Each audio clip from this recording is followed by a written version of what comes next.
ത്രിയേക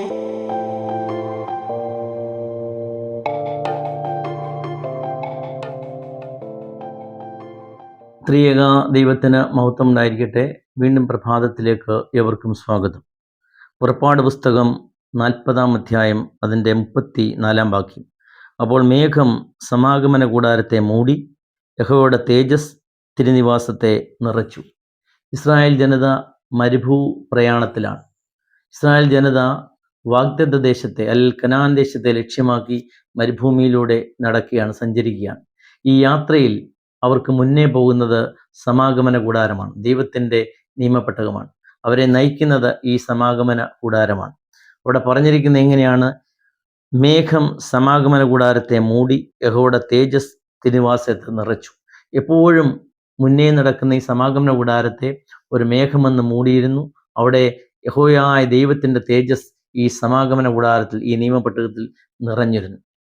ഈ നിയമപ്പെട്ടകമാണ്, ഈ സമാഗമന കൂടാരമാണ് ഇസ്രായേൽ ജനതയെ സമാധാനത്തോടെ സ്വസ്ഥയോടുകൂടി വാഗ്ദത്ത ദേശത്ത്, കനാൻ ദേശത്ത് എത്തിക്കുന്നത്. ഈ യാത്രയിൽ അവർക്ക് നേരിട്ട എല്ലാ പ്രതികൂലങ്ങളെയും എല്ലാ പ്രതിസന്ധികളെയും അതിജീവിച്ച് അവരെ വാഗ്ദത്ത ദേശത്ത് എത്തിക്കുവാൻ സഹായിക്കുന്നത് ഈ മുന്നേ നടക്കുന്ന ഈ സമാഗമന കൂടാരമാണ്. എല്ലാ ആപത്തിൽ നിന്നും അനർത്ഥത്തിൽ നിന്നും ഈ ഇസ്രായേലിനെ സംരക്ഷിച്ച് അവിടെ കൊണ്ടെത്തിക്കുന്നത് മുന്നേ നടക്കുന്ന ഈ സമാഗമന കൂടാരമാണ്. ഈ മരുഭൂയാത്രയിൽ അവരോട് സംസാരിച്ചത് ഈ യഹോവയായ ദൈവം മാത്രമല്ല, ആ യഹോവയായ ദൈവത്തിൻ്റെ ശക്തി നിറഞ്ഞ ഈ സമാഗമന കൂടാരം കൂടി ഇവരോട് സംസാരിച്ചിരുന്നു. അത് പോകുന്നതനുസരിച്ചാണ്, അതിൻ്റെ പിന്നാലെയാണ് ഈ ഇസ്രായേൽ ജനത മൊത്തം പോയത്. അപ്പോൾ ഈ സമാഗമന കൂടാരം യഹോവയായ ദൈവം സംസാരിക്കുമ്പോൾ തന്നെ ആ യഹോവയായ ദൈവത്തിൻ്റെ ശക്തി നിറഞ്ഞ, ആ തേജസ് നിറഞ്ഞ ഈ സമാഗമന കൂടാരവും മൗനമായി ഇവരോട് സംസാരിച്ചിരുന്നു. അത് പറഞ്ഞനുസരിച്ചാണ് ഇവർ അതിൻ്റെ പിന്നാലെ നീങ്ങുന്നത്. അങ്ങനെയാണ് അവർ വാഗ്ദത്ത ദേശത്ത് എത്തുന്നത്. പകൽ മേഘസ്തംഭമായും രാത്രി അഗ്നിത്തൂണായും ഇവരെ നയിച്ചത് ഈ സമാഗമന കൂടാരമാണ്. അവിടെ വാഗ്ദത്ത ദേശത്ത് അവരുടെ ലക്ഷ്യസ്ഥാനത്ത് എത്തി എന്നുള്ളതാണ്. ഈ സമാഗമന കൂടാരത്തെ നോക്കി അവരെ മാത്രം ലക്ഷ്യമാക്കി നടന്നപ്പോൾ എത്തുന്നത് വാഗ്ദത്ത ദേശത്താണ്, അവരുടെ ലക്ഷ്യസ്ഥാനമായ കനാൻ ദേശത്താണ്.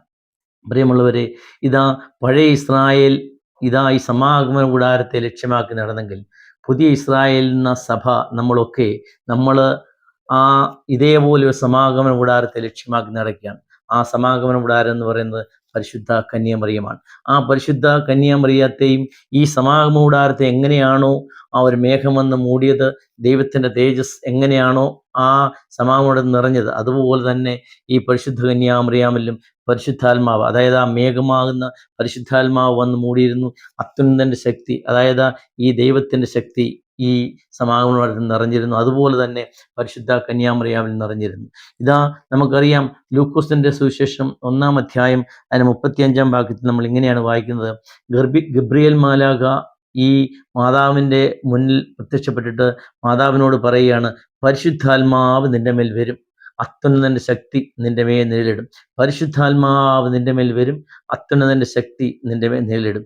ആ സമാഗമന കൂടാരത്തിനെ പോലെ ഒരു മേഘം വന്ന് അതിനെ മൂടുന്നു. അത് കഴിഞ്ഞ് യഹോവയുടെ തേജസ്, ആ ശക്തി ഇതിൽ നിറയുകയാണ്. അതുപോലെ തന്നെ സമാഗമന കൂടാരം എന്ന പരിശുദ്ധ കന്യയിൽ പരിശുദ്ധാത്മാവ് നിറയുന്നു.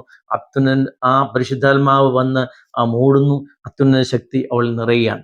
അങ്ങനെ നിറഞ്ഞ് ആ സമാഗമന കൂടാരം പോലെ പുതിയ ഇസ്രായേൽ സഭയെ വാഗ്ദത്ത ദേശത്തേക്ക് നയിക്കുന്നത് ഈ പരിശുദ്ധ കന്യക മറിയമാണ്. അതായത് പകൽ മേഘസ്തംഭമായും രാത്രി അഗ്നിത്തൂണായും നമ്മളെ ഈ മരുഭൂ യാത്രയിൽ സ്വർഗീയ കനാനെ, പാലും തേനും ഒഴുകുന്ന ആ സ്വർഗീയ കനാനെ ലക്ഷ്യമാക്കി നമ്മൾ ആ ദൈവരാജ്യത്തിൻ്റെ അനുഭവത്തിലേക്ക്, ആ സ്വർഗീയ കനാന്റെ ദേശത്തേക്ക് നമ്മൾ യാത്ര നീങ്ങുമ്പോൾ, ഈ മരുഭൂ പ്രയാണത്തിൽ നമ്മെ നയിക്കേണ്ടതും ആ പഴയ ഇസ്രായേലിനെ സമാഗമന കൂടാരം നയിച്ചെങ്കിൽ, ഇവിടെ നമ്മളെ നയിക്കേണ്ടത് സമാഗമന കൂടാരമാകുന്ന ഈ പരിശുദ്ധ കന്യാമറിയാമാണ്. അതുകൊണ്ട് പരിശുദ്ധ കന്യാമറിയാമിൻ്റെ മധ്യസ്ഥത നമ്മുടെ ഈ ജീവിതയാത്രയിൽ നമുക്ക് പ്രചോദനം നൽകും.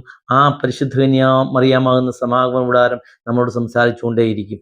ആ ദൈവം നമ്മളോട് സംസാരിക്കുമ്പോൾ തന്നെ ആ ദൈവത്തിൻ്റെ ശക്തി നിറഞ്ഞ പരിശുദ്ധാത്മാവിൻ്റെ ആ ആവാസം നിറഞ്ഞ ആവാസമുള്ള ഈ പരിശുദ്ധ കന്യാമറിയാവുന്ന ആ സമാഗമന കൂടാരവും നമ്മളെ നയിച്ചുകൊണ്ടിരിക്കും. അതുകൊണ്ട് നമ്മുടെ ഈ ജീവിതയാത്രയിൽ, നമ്മുടെ ഈ ആത്മീയ യാത്രയിൽ, സ്വർഗീയകനാനെ ലക്ഷ്യമാക്കിയുള്ള യാത്രയിൽ ഈ പരിശുദ്ധ കന്യാമറിയാമിൻ്റെ മധ്യസ്ഥത നമുക്ക് കോട്ടയായിരിക്കട്ടെ. അതിന് ദൈവത്തിൻ്റെ പരിശുദ്ധാത്മ സഹായിക്കട്ടെ എന്ന് പ്രാർത്ഥിക്കുന്നു. ദൈവം നമ്മെ സമർത്ഥമായി അനുഗ്രഹിക്കട്ടെ.